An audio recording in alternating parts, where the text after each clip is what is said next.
lately, there are so many different developments happening within DAMA and around the world, and people are facing the same things, and we're trying to be more and more formalized at a DAMA level. And strangely enough, I've been put in charge of the marketing for DAMA EMEA. And one of the things we're trying to say I'm trying to say to them is, let's make use of similar things that we do in terms of meetups, things that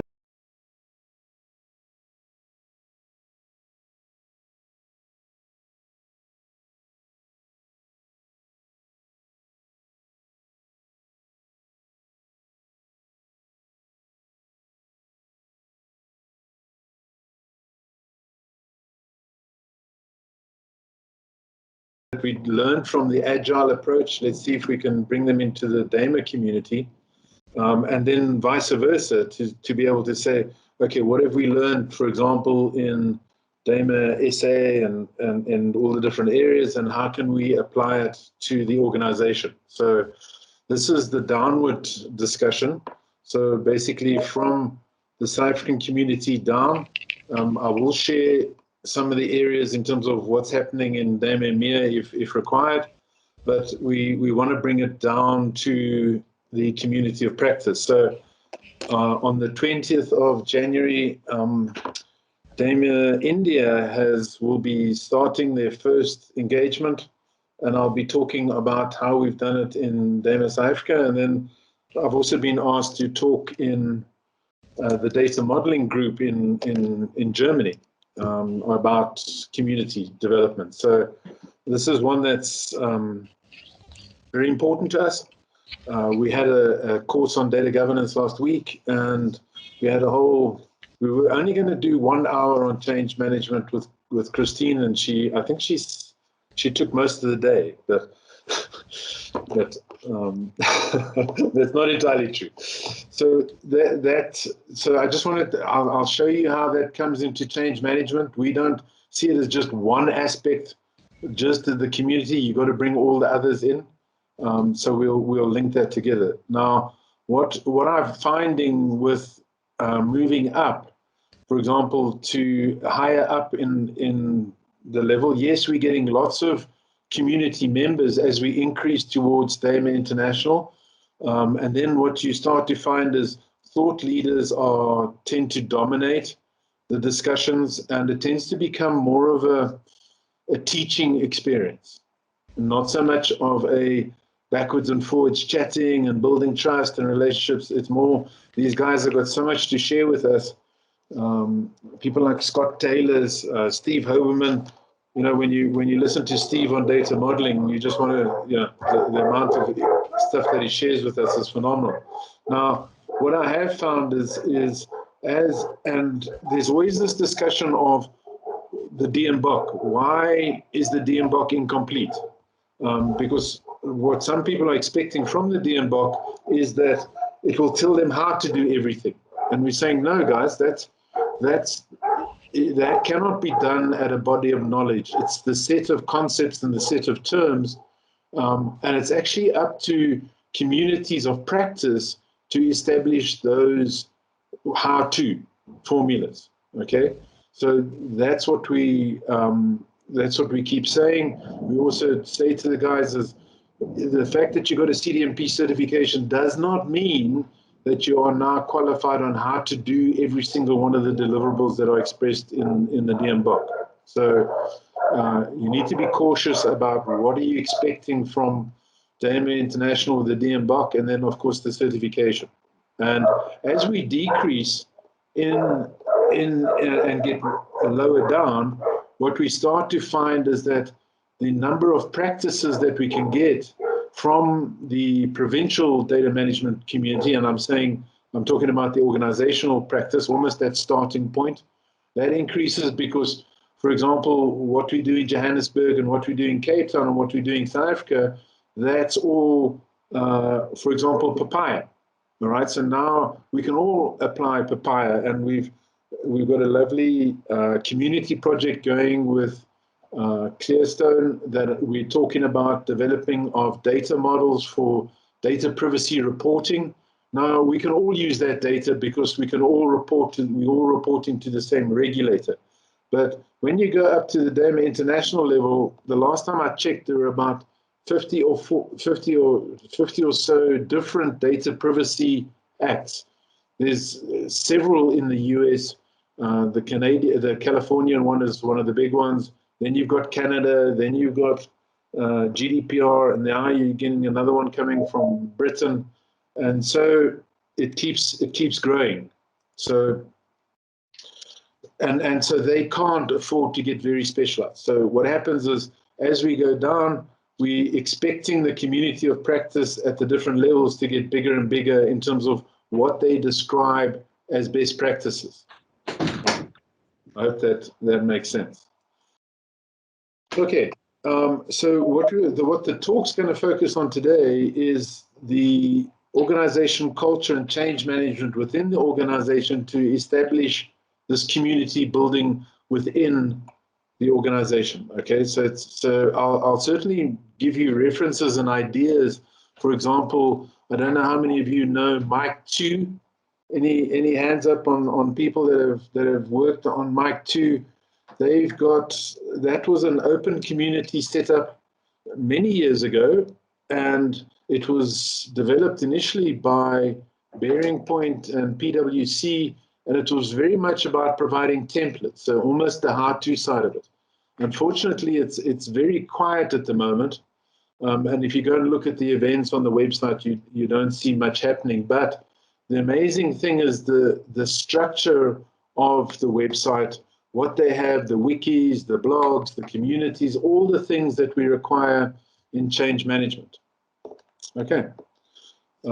So I don't know if you guys, I think it was on Monday, and where David Marco published this on LinkedIn, the socialization plan.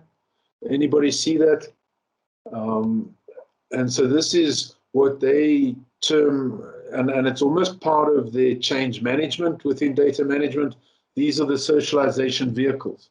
Now, what I noticed, fortunately, because I was preparing this, was that they are missing the community of practice as one of the biggest elements to drive this development in terms of socialization. So, in the one company that we got up, we started with the data stewards because we started to get them to work together, and that was more of a training, but we could have almost an informal interaction with the data stewards and have those discussions going. So I do find that this community of practice and the way in which Agile has brought it in is fantastic. That's really the right way to go. But there are some challenges with the Agile approach in terms of creating those functional teams that work together. And we'll talk a little bit about that. So when you bring in the Agile, I think as Christine talks about it, it's fantastic from a change management point of view. The way in which they get the team together to work together, the bonds that they create is fantastic.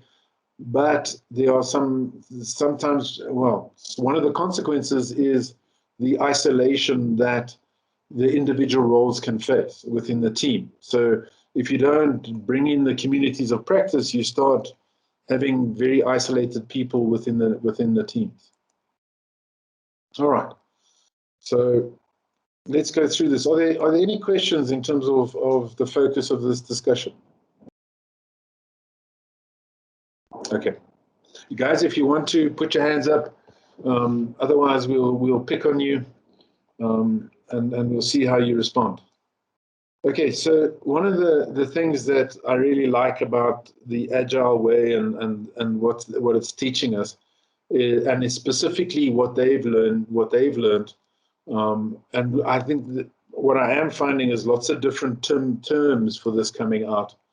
I don't know how many of you guys, instead of a community practice, they actually use that idea of a tribe as well.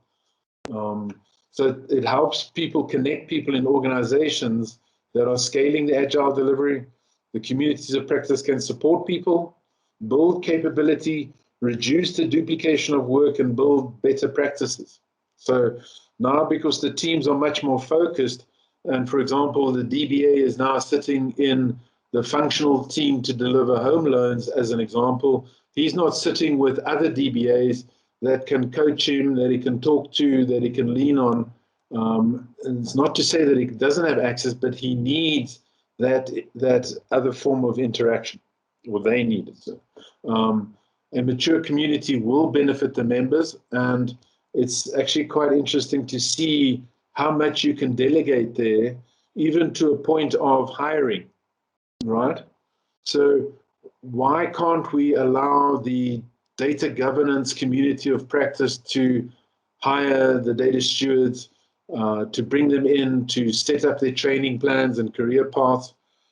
Because they've become the specialist and the consulting group within the department, they're probably the better people to hire a data steward compared to someone who's working in a department. If it's a federated model, what does that manager always know about a data steward and the right attributes, the knowledge, skills, competencies, and attitudes? What do they know? So the community of practice can actually get involved with that.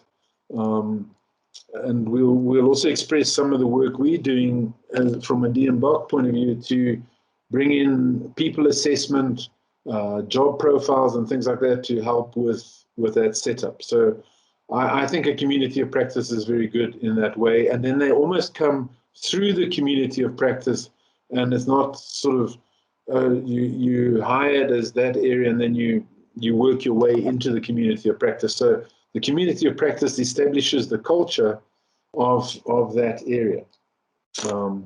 And of course, the community itself goes through several stages. As it develops, can it get into a self-sustaining community? So, for example, if we really just depended on one expert and that person leaves, what happens? What happens to that community? Because as we know, even working with DAMA SA, DAMA Calgary, I see DAMA Calgary's joined, they're all volunteers, okay? So no one, and I don't know how you guys set it up, but typically what we found is because these community of practices start organically, there's no one person that's getting paid to run these community of practices. So, and it's not that simple as just rock up every week and let's have an informal chat. There's quite a bit of planning, especially if you start allocating responsibilities like getting the culture right, getting the HR, hiring. Those things become important. So those are certainly key takeaways from the practice that you can bring in. Now, I wanted to talk a little about this isolation, the isolation challenges. And I must share with you that these challenges are faced not just in the organization Agile, but they're also faced in companies that belong to DAMA South Africa. So, for example, we have certain people that are working within their own organization, and they, for example, don't have anybody to talk to about data governance, right? So it's a little bit like a CIO or a CEO of a company. They also like to be able to talk to other CEOs, okay? And they feel sometimes that they can't talk to members of their board or whatever it is about the challenges that they're having. And I think it's a similar situation that we find in the smaller companies. Okay, so yes, Agile does focus on multidisciplinary teams to ensure that we can deliver without external dependencies, right? So the basic thinking is we should be able to get to the end of the sprint without having to depend on someone else to complete the job for us. Otherwise, the blame shifting goes on and people get interrupted and they can't finish. So the implication of this is that the same role has less interaction. So we got less interaction with the roles, i.e. the DBAs or the data modelers or the data architects, whatever that may be. You're not sitting in your enterprise architecture team anymore. You're now sitting in that role. So the community of practice, what we're trying to do there is bring those people back together. Okay, that's what some of your aims are. So You require the regular contact while keeping the value of the multidisciplinary team. Now, as you do that, you start to pick up some culture challenges, right? So because the team itself is starting to establish a culture and a trust, now you're creating another area, and in some cases you can have differences and different ways that start to come about. So an example could be that some people in the community of practice, especially the leaders, they want to do things that way. You do it like this, this, and this. And the people within the team, within the Agile team, are not doing it like that. So now you pick up attention, or your team lead or your Agile Scrum Master, they got some discrepancies there. So what I have noticed is that the interesting thing is countries and organizations have the same outcome. So what we've had to do is and I remember Drew Kennedy saying this to me almost a year and a half ago. He says, Howard, every single time we talk at the user group meetings, take a guess what we talk about. Can anyone have a quick guess as to we must have had a year of user group meetings, and every single month the topic kept on coming back to data governance. And he said, sometimes we're losing people because they're tired of data governance. Not everybody wants to listen to data governance. So our very first attempt to break that and to be more inclusive was to create the data modeling community. And we call it the ins and outs of data modeling. We meet once a month on the first Monday of every month. And we're just there to talk about data modeling. And it's been fantastic in terms of, we've had people like Steve Hoberman. He was the person who introduced it, one of the very first meetups. We've had Len Silverstone. We've had the guy who does FIBO, Jürgen, I forget his surname. And so we've had several international speakers that have come along and presented about data modeling. And of course, what's happening for us is that the interaction is so much better. And we've had to take a good look at what is almost the charter of that community, and then how do we apply it to other knowledge areas. So we've gone from data modeling, we created a data-centric group that didn't go too far, and so we didn't have a lot of success there.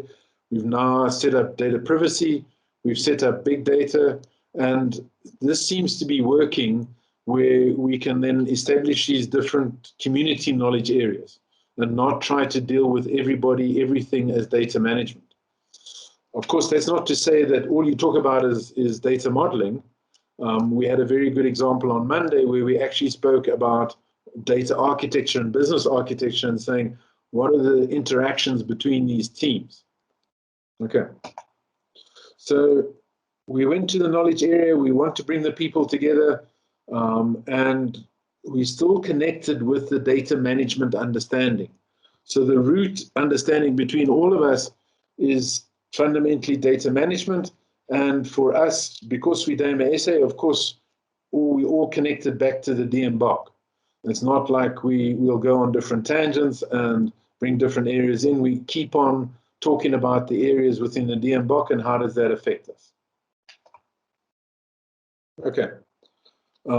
So what are the effects of the lack of a community of practice? And you can see that when you start measuring it, for those who haven't set it up, is you are getting lots of duplicated work. And when we say duplicated work, it's almost, if, as an example, you don't have a proper definition of the process to create a business glossary, then each person in each team is going to go and quickly set up an Excel spreadsheet or something, or a SharePoint site where they now start to add the business glossary.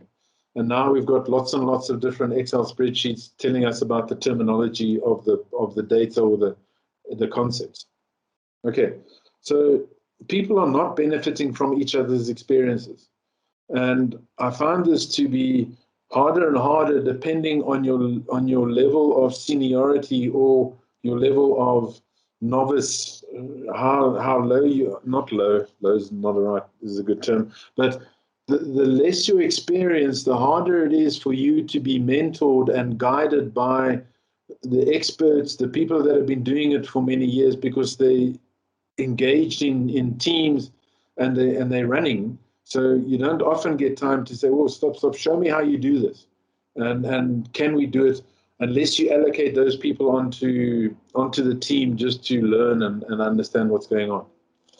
Christine, I don't know if you ever had experience of that in terms of how do you bring the juniors into these highly efficient teams, and how do you get them piggybacking on what's learned and what the processes are? Is there anything you can share on that? I think, Howard, if I think back on experience, a lot of the juniors have got little pockets of excellence where they naturally contribute. And where their skill gaps are, it's quite important to allocate them to the right kind of mentorship, or because they're fast learners and they do add value. And they are also the kind of team that's going to drive the change quicker than the old stage. So, I mean, they might be inexperienced and young, but they are valuable, especially if I'm thinking of one of our clients that we worked at, the guys that were Python literate and they could do it in their sleep. They were great advocates, even though they were learning. Yeah. But to find the right mentorship, of course, you were then, of course, the best mentor, but limited time. So it's a difficult one. Yeah.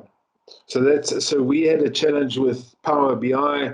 They're wanting to change their way of doing self-service analytics within the organization. And so we were trying to get that going and bring those guys in. Now, fortunately, we were dealing with lots of statisticians and econometricians and that, so they had no challenge with the topic itself. They had more of an issue of how is it done within Power BI? How do I do Python and R within Power BI? So what I'm trying to say here is, if you don't create these mentoring support that they require, these guys can fall down within those teams, and almost people don't see them as being able to deliver. So that's just a warning sign that you start seeing that we need to do something about establishing a community of practice. Okay, so I just wanted to go through some of the 10 or I think it's 8 here, the top benefits that I believe we can pick up from these community of practice is creating a support network for the members. We've spoken a lot about that. If the people are not delivering in that environment and they're there on their own, they tend to start getting into that sink or swim scenario. So if they don't have a strong network and they're asked to become a DBA on a team, then it's the sink or swim, or in some cases it's that worst one, which is fake it till you make it. I think we've all been there, and we try to get there as quickly as possible. And it's so much nicer to be able to go back to the community of practice and to be able to say, guys, how do I really do this? Explain to me, help me with that scenario. So again, the solution is community, face-to-face time. That's what we are battling with at the moment, is getting that face-to-face time. And one of the things we were saying about coming down into a provincial community, DAMA, Cape Town and Joburg, was that we could have wine together. We could have coffee together. And the discussions around the coffee table or drinking a glass of wine, that's where lots of people learned and got to talk about their issues that they were facing. Okay, so helpful to bring it down into more of a regional area so you can have those coffee shop meetings, you can talk it through. And so that face-to-face time is, we're all battling with that. We're all suffering from not being able to share enough of that. But I think we're learning. I think certainly from my side, we are learning to get through teams and get through these meetings. Okay, other areas, buddy systems, shadowing, observation, opportunities, we refer to that. Maybe, I think it's Mark from Calgary, where they call ride the truck, where you actually, you're sitting and doing things on different agile teams, and of course the mentoring scheme. Okay. The next one I find, and it's a pet hobby of mine, is professional development. So that is trying to bring it up to the certification level. and please, I'm not saying that you have to be certified to be able to do it. I'm just saying that it does bring about more of the professional development thinking into it. And interesting, when you look at the DMBOK and that, it's all focused around the terminology for data management. So that's where we need to get it right. We need to get that language right. We need to get a common reference point. And so I do find that beneficial. So critical to think about professional development of a group of people, right? And what we are finding where we're challenging now with Agile's moved ahead, but HR hasn't moved ahead in all cases. I'm not saying, I'm just saying in some of the companies I faced, there was still individual learning and individual, almost like a personal budget of, and I think those are the type of things that we need to change. We've got to get group development, group professional development happening. Okay. All right. So, Paul, if you do find anything on the chat window that we need to talk about, that will be great. I can see Connie is talking about the data-centric group, and I think we even had, I think Komotso has joined. He was actually asking questions about the data-centric group as well. So, yeah, and what I like to do is when someone starts to learn and desire to do data-centric, well then let's set it up and let them lead that knowledge area. So when people have a need, that's great to be able to say, okay, then Howard Diesel doesn't need to be doing all of these things. Let's allocate Connie, for example, or Kotso that spoke about it this morning. They can start leading. It doesn't mean that you know everything. It just means that you have the desire to bring people together to talk about it. And one of the things that I learned in the in the semantic world is that when we start building taxonomies across the company, which is not an easy thing, then it's actually quite helpful that you can have communities based on the taxonomy, on areas, on facets of the taxonomy.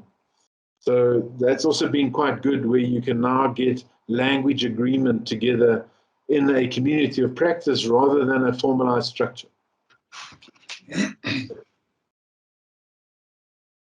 All right, what else? Breaking down the organizational silos. A silo can form when a group of people feel a deeper loyalty to each other than to other groups. That's a simple definition. So the side effect of the agile functional, multifunctional groups is that you're picking up the silos coming around. Yeah, and so there's a comment from DAMA Calgary, is that you've got to have other people doing the work, and that's certainly the case within the community of practices within the organization. They have to be able to start running with this and start creating it. You can't expect the EIM manager to do it, or the CDO, or even the change manager. And unless there's a well-established environment, and every single time a new domain is picked up, they may create a community of practice. But I haven't seen that. Most of the times I've seen it start organically and get the value out of starting organically, because people have a passion to get going on this. All right. So the cause duplication solution is stop. This is what I actually liked in the one area was, let's stop talking about people. So, for example, Paul Grobler and his business architecture, let's rather refer to it as the business architecture group. Okay. Howard, there's just a question from Vanitha. How are incentives for participation structured for the COP? Is it generally voluntary? Okay. So it is generally voluntary, and until there's recognition coming down from the top that the community of practice is actually providing value to the organization.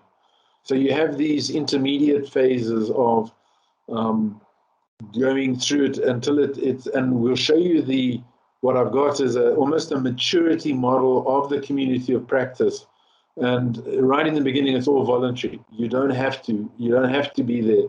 It's helpful. You don't have to. And then as the community of practice plays a bigger role within the HR, then you start getting that participation, more structured participation. Now, the incentive that I like to use is this idea of almost the recognized learning unit, where as you progress as a team or a group, and you're going through your learning about data-centric architecture, as an example, you can then almost have a leaderboard of, or an understanding of what topics that you've been taught on and what sort of knowledge you've acquired. Vanitha, does that answer your question?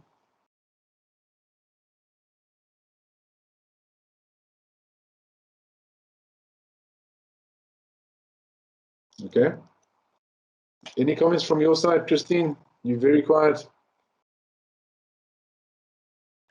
Gosh, it's a very tough question, because, why are people part of the community of practice? Is it a learning opportunity? Then they don't really need to be incentivized. If they're competing for time, then they're going to prioritize accordingly, and incentives can help. But yeah, it's a tough one. I think I'd need to know more context. It's also to understand what's in it for the people. You've listed good benefits, and leverage of that into the thinking. Yeah, it's an interesting question, I must say. What I have found is, when that community of practice gets a important role in the organization. So the one that I like, and there's one customer we're talking to, is almost to say, can the community of practice, for example, within data quality, be responsible for the definition of the job profiles, the interviewing of the person, and then the training and mentoring of that person? So can we hand over that level of responsibility? I believe we can, when the community is self-sustaining, and when the community has received that recognition within the organization. And then they would bring in these incentivized participation or incentivized learning, because, as you say, they still have to deliver on their day job. Similar to what the DAMA board faces, is that you can quickly fall into the trap of saying, I don't have time, I got my day job, but then the community starts to suffer. So there are these challenges. Just a side thought as well. You get the people who are contributing some kind of recognition and reward, because some contribute to the community of practice more than others. And Yes. you could do some kind of scoring, or I don't know, accolade structure, some kind of reward system. The more you contribute, the higher your ranking, and the more recognition you get, or benefits, or whatever, something like that.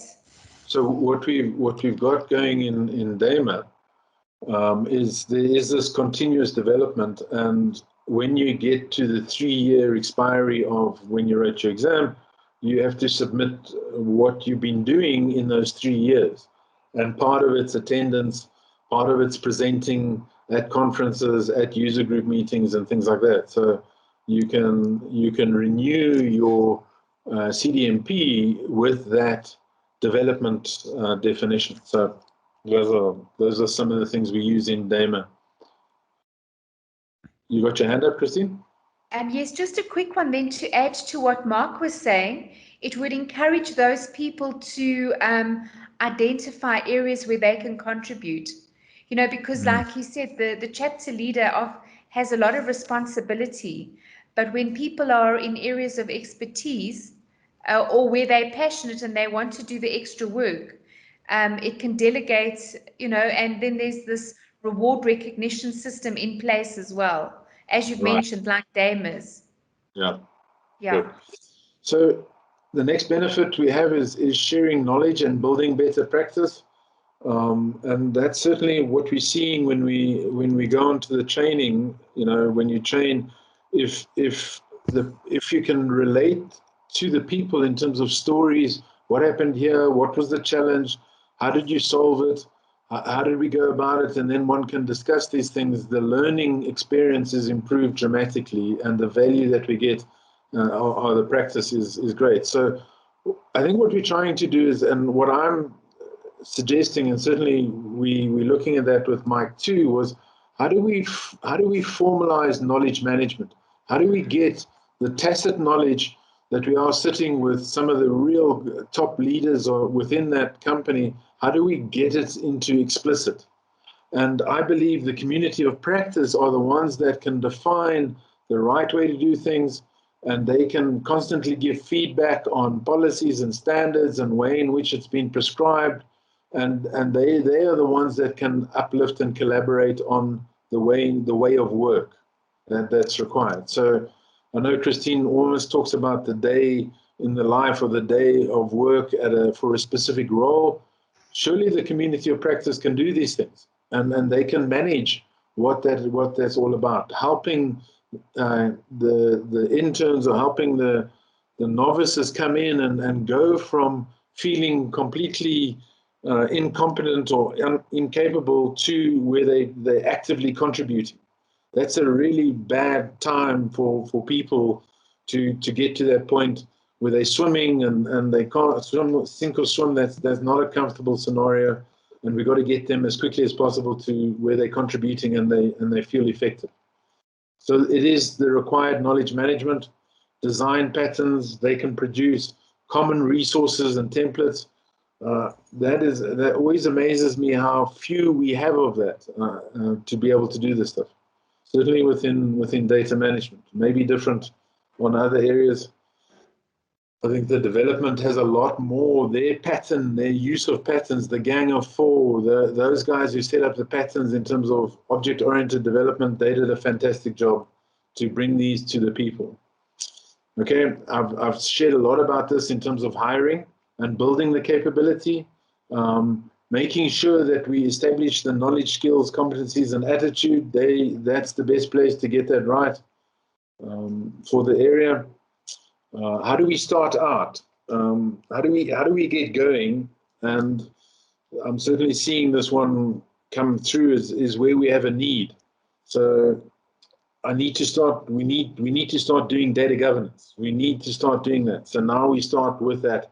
And there was actually a very interesting discussion we had with someone helping us with marketing, is saying he's seen consultants and vendors that actually that actually initiate the community of practice. So they're the ones that sort of go in because they understand data quality. The maturity is low in data quality in the company, so they would help establish the community of practice, and then also get the guys connected to DAMA or whoever that may be externally. Now, the other great example that we're seeing now, the need is data privacy. And I don't know how many of you guys, from a data management point of view, from a metadata point of view, from a data architect point of view, are battling to say, what do we need to do? What do we need to do from a data architecture point of view to support the data privacy? Or has it been handed over in some cases? And I see some war stories where it's gone over to records management because they think that it starts off with all the documents and things like that, and they start to drive it. Or the legal department, whichever challenge you've got. Okay. Meet regularly. So in the beginning, meet more often to just get it going, to get the talking happening, and to have that face-to-face engagement. And weekly is fine, you know. Now I think it's nice within a company because you can be doing it in work hours. And it's not always seen as, oh shucks, I've got to do it when I'm not doing my day job or I'm not being marked by the sprint team. You can have some level of ability to work through that. Okay, then we have the community charter, and I'm glad Paul's here because when we started the ins and outs of data modeling, we were trying to say, what is this all about? What are we trying to do with this community? And I think it was Paul, correct me if I'm wrong, but he said these discussions have to be helpful. And our metric there was for that is that, can I go tomorrow and take what I've learned in this thing and apply it in my job. And I think it actually keeps the discussions nice and centered in terms of saying, let's understand where the problems are, let's talk about the problems, and then we can have someone present on the problems, and then you can go away and apply it within your team. Okay. All right, so here is, I did promise you this in terms of saying these are the maturity levels that you can recognize within these communities. And so we've got the start off in the potential, that's where the need comes, discover and imagine what this community is going to do. Then it's the forming, where you start to create a standard weekly meeting or whatever it is. You start to build a body of knowledge, you start to create the wiki, you start to create the blogs, things like that that you can start adding. And as that collaboration improves, so the excitement gets there, and so you get closer towards maturing and self-sustaining, that you can add value back to the company. And always, I know Paul keeps talking about it, is if you have a business glossary that you have to deliver within the organization and there's no collaboration, you probably find that business glossary is going to die. So it's things like this that these community of practices can work on. We can get a community of practice or a business glossary for the terms of the business of data governance or data quality, because a lot of times those things don't exist. There is a DAMA dictionary, but what do you have within your organization? So I just wanted to share with you some ideas on that chart, or what is it that you're trying to set up. And I would really suggest you go and look at something called Mike 2. They've done a fantastic job. The blogs, the wikis, the community, the white papers, it's amazing how much is there, and it was all done collaboratively. Okay, so it wasn't somebody being paid to do it. They put this together using a collaboration technique. Okay, don't want to go too far, but really have a look at it. These are the elements that they have: open assets, wikis, blogs, and I certainly know with Christine, these are the type of things that she has to do. She has to set up when we start with the change management stuff. Now, if this is already established within the organization, of course, we don't have to go through this process again, right? Unless it's, especially if it's a role thing or it's a unique element within the business, but you should now have people able to create these things. And if we look at what it's all about, it's the activities, the tasks, the business solution offerings, open access to all the assets, the different private assets and shared private and private assets. Okay, so they've really got a good template there to apply if you want to be setting up your community of practice. Here is a business case and a charter that they put together, so you can go and have a look at that as well. All right, so just wanted to rush through sort of the type of growth that we're seeing within DAMA. This has increased. This was a few months back. The total members was 1,168, so it was almost within a period of 2 years, and it's now 1,450. And the number of events have increased dramatically, so that's fantastic. These are the different groups that I've got. Now you can see that I've got the local groups. So we've got the data management, which came about on the fundamentals. We're wanting to start talk about fundamentals. We then created the data governance and ethics. We've now just established the big data and data science, that we've got somebody from MTN that's helping us there, Mishima. And then this is a really interesting one, is where the community started to link with papaya experts. And we've created this this community project to build a data warehouse for incident reporting. And then it goes further in terms of the different scenarios, so that it can help people just see a data model for the type of elements that they need to report. Okay, so very helpful area that we got. So that's our community project. Then we've got international connections. So, guys, there's someone called Christian Karl who does a fantastic job of data modeling within Germany. And there's also data architects, Martin Earfus and Fullscale. There's quite a few of them. They do some fantastic work. So it's amazing how when you progress up this ladder, you start seeing a whole new different ballgame. And for example, what I picked up in the Fullscale data architects, they had a fantastic case study of how the Central Bank of Netherlands put together a data warehouse for all of their reporting entities, made a suggestion to our central bank, and they said, this is fantastic, how do we do it? So it's just those ideas that you get from these different interactions and engagements that help you bring value to the organization. Okay, so the way our journey happened was it was data management and data governance that started. Those were typically happening on our user group meetings. And then then we had the ins and outs of data modeling, which is on that slide. And yes, Paul, the ins and outs of data modeling, we brought it into SA data management because Meetup can scale. When you go into, so your default that you pay for, you get 3 groups. As you go to 4 or 5 groups, you now have to start paying, and it almost works out to be, it was something like $30 a month for a year, and then all of a sudden the price got crazy. So we brought it back down into a single area. Now we just have these repeatable events. So that's why the ins and outs wasn't shown on that Meetup group. We then went from governance, we went into the plan and design. That was our next area. We then went into data science, and we're now in data protection. So each time we find a person willing to lead, and I'm glad Connie's put her hand up, or always. She can help us with the next one.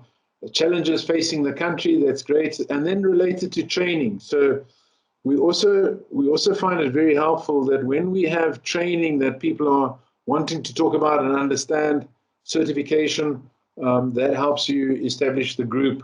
That becomes a need. They need to pass this, and so the group develops.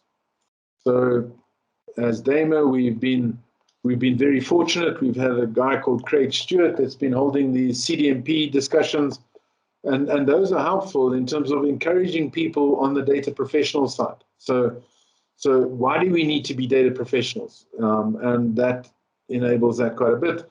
These were the different communities that we set up. As you can see, the different groups. This was our membership rate that grew tremendously. I think a lot of it came because of lockdown, but it helps. And then we get to the different event organizers, and so that's pretty much how we've done it within DAMA South Africa, and we're sort of trying to take these lessons and bring it down to the organization, the data management groups, or the community of practice within the organization. Howard, just a question from Vanitha. Okay. Are there any observations on specific factors positively impacting the quality of engagement inside DAMA's Meetup groups beyond the quantity number of participants? Yeah, so that's a good question in terms of being able to measure the quality of the interactions, and that's also it's not easy to have a metric like that. And I'll get sort of back to Christine's situation. Last week we asked her, how can we put a metric in place to manage our involvement of leadership, as an example. And Christine said, no, there is no metric. You can't do a data point and say number of meetings attended and things like that. You can't. It's difficult. And what Christine has is almost like a weighting system that the group of change managers do to rate the person's engagement and how invested are they in that leadership. And what we are finding, Vanitha, is that within DAMA, we certainly find the levels of interaction on LinkedIn growing quite tremendously. So we can see those people that are active But there's no rating at this point in time, other than when we fill out those continuous development scenarios where people come to me and they say, almost a case of saying, this is what I'm submitting to DAMA International, are you in agreement with it? And then we can have some level of discussion. Okay, so I don't have a quality metric on that engagement, other than just the number of questions that are being asked and the interactions and the relationships with people that are forming. So no specific metric. Christine, anything on your side? Howard, just on the questions asked, not just the number of questions, but what type of questions are asked. Yeah. So if they're saying, why should we do it this way? It means they're not on board. Right. If they start asking, how is it done? So you can, by the discussion, regardless of whether you're asking questions or they are, you can get a sense of how committed they are to the process and how involved. Yeah. So that is why, it's not a very clear, straight, you can score them 1 out of 5, to say that they're on board or not, and they're going to contribute or not. It's quite difficult. And I thought a lot about it when that question was raised, on how to make it more concretized, like, is there some kind of rating scale and some typical thing, but I don't know. Something that we're trying to work on from Modelware's point of view is we're trying to define what we call a recognized learning unit. So learning something is fine. So you come in, someone gives a talk, you learn something, or you work with a resource, you produce a deliverable. We're trying to say, well, how do we rate the recognition of that? And if we apply some sort of scorecard, as an example, to a data model, and you've produced 20 data models, and you are now contributing and helping others, how do we get those recognized learning units? So almost to have a metric that is more detailed about your competency. So if we can connect it to competencies, that's when I think that's the sort of quality metric that I believe is required. But that competency metric is not easy. We're trying to find ways of saying, how would you rate the person? So it would almost be going back to the Agile Scrum lead or team lead and saying, how is this person performing? Are they being effective and efficient within the team? And are we progressing within that? So we're trying to find the correlations between the two different elements. Any other questions? Howard, I just see Mark from Calgary saying Marilu from Mexico is lighting fires. Maybe just wants to elaborate on. So yeah, Mark, that would be great. Lighting fires, is that in terms of recertification or what is that? Hello everyone. Mary Lou took over as the new President's Council Chair in January. Yeah. And she sent more emails in 1 month than I've seen in 2 years. Right. That's what I meant. Okay. So I mean, I've raised a topic about member management because I'm frustrated that so many chapters have to build their own Meetup, Excel, Google Invite, Teams for the meetings, this schlemazel of stuff. So I've got a topic that I'm pursuing, but Peter in Europe and Mary Lou in Mexico are far more active this last month than I've seen in 2 years. That was the comment. Yeah. Okay, great. And she's also doing that regional management of similar to what we're having in DAMA Europe, DAMA EMEA, where Nina is running it, and they're meeting regularly, and they've got almost like a grid of work that needs to be done and things like that. So it's helpful. It's looking good. I'm more enthusiastic today than I have been for the last year or so. So excellent. Thanks, Mark. Thanks for having me. Yeah, it's a pleasure. Any other questions?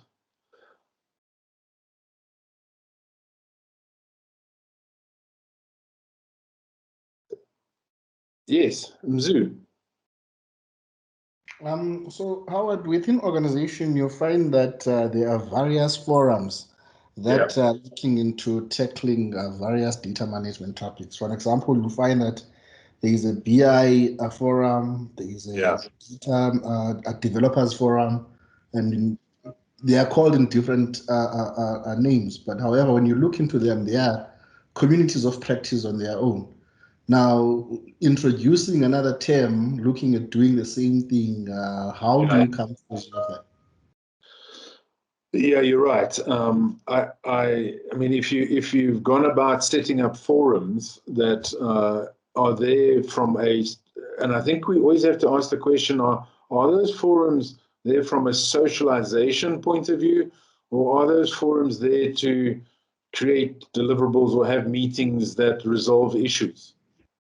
And when they're there to resolve issues and they have deliverables or certain levels of action that they need to go, then it becomes more of a controlled environment rather than a learning environment.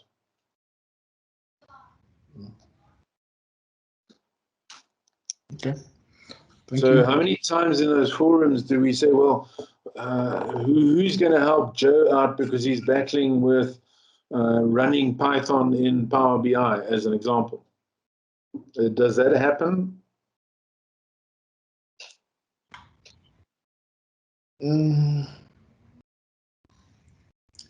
Sometimes it's a task-based forum. Sometimes it depends on what maybe the developers want to resolve. So yeah, I tend to find that these forums tend to be control bodies.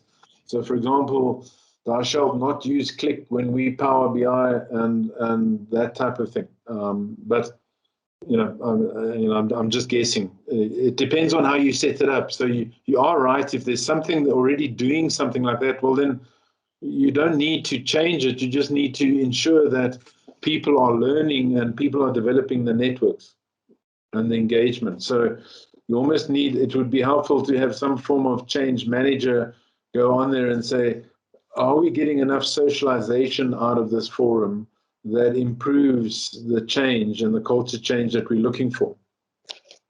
Christine, what would your view be? I had a breakup on my signal. Sorry, I missed that.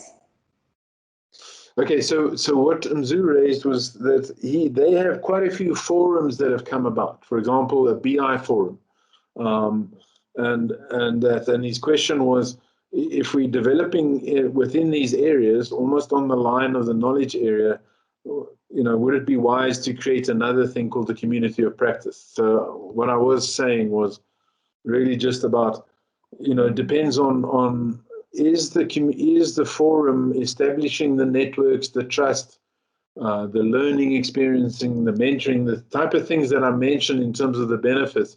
Is that coming through? And if it's not, then either you have to restructure the forum to get it, or you have to understand what that forum's for. Yeah, I think I couldn't really add to that. I think but I mean, it would make sense to have a overarching community of practice, because there must be a lot of relationships and information. What we experienced, how it is like the architects were doing their own thing. It never filtered down. The BI team, so there wasn't much alignment, and to have a community of practice that cuts across might contribute to an understanding across the organization. Instead of the siloed. So I would suggest both would make sense, especially where there's a strong relationship between them. Yeah. And then, Vinitha, to answer your question, in some organizations I've been to, they have a well-developed community of practice system. There are many of them, and those community of practices are actually getting responsibilities, formal responsibilities, like the HR that I mentioned. And so they are getting not just responsibilities like that, they're also getting the definition of knowledge management. So what is our best practice? Those are the people that define it, and those are the ones that get almost the resources and templates that are used. And in a way, the oversight when it comes to a review gate that may be there, then the community of practice would be the right people to score, for example, the data modeling scorecard. That would be the right person, other than maybe someone from data governance that doesn't have all of that information. So if it's not already established, then it's going to grow organically, and that's from the bottom up. A couple of experts or even interns that say, guys, we really need help and we'd like some advice. They initiated, they set up these collaboration forums, and progress like that. Is there anything you'd like to share on the gamification, Christine? Sorry, so I just put in a picture that we put together for a community of practice development across an organization to drive gamification. And the Agile methodologies follows, the DevOps kind of quick dynamic kind of implementation. And it just shows how the different community of practices and the tribe, I mean, it's actually a nice picture that explains how you can venture out to get that cross-functionality in your tribes, your chapters, and when you establish your community of practice. Yeah, and the guilds and those things, yeah. Exactly, yeah. So I like that guild, actually, a lot of that thinking came from countries or things like that had established guilds, especially, for example, in areas like Austria that had set up working guilds. Are you a painter? Are you this? Are you that? These guys had formal guilds, and you didn't just go and get a painting job. I remember Veronica and I traveling around Europe, desperately looking for work. And we said, no, we'd be happy to paint your wall. They said, no, you don't do that. If you're not part of the guild, you don't paint walls. You don't you don't do these things that we just take for granted, that we could contribute or help. They have specialized guilds that control that. Almost like a mafia, Howard. It sounds almost like a mafia. Yeah. Thanks, Steve. Any other questions before we? I know we've gotten past there. Anything else you'd like to talk about? Did people find this helpful? Is it something that you guys would like to look at introducing into your organization? As I was saying earlier on, I think it can be helpful that you could have people within the industry that help you set up that community of practice just to get the framework going. So if you would like to, we can certainly help you. Christine from the more on the communication side, and setting that up. All right, back to you, Paul. Thank you, Howard. Thanks everybody. It's been awesome again, and great to be back on our weekly schedule. Just a note to please look out on LinkedIn for upcoming events. The schedule is 4 o'clock, same time every Thursday, and it would be great to see you again next week. Thanks again, Howard. Thanks everybody for contributing. It's been great.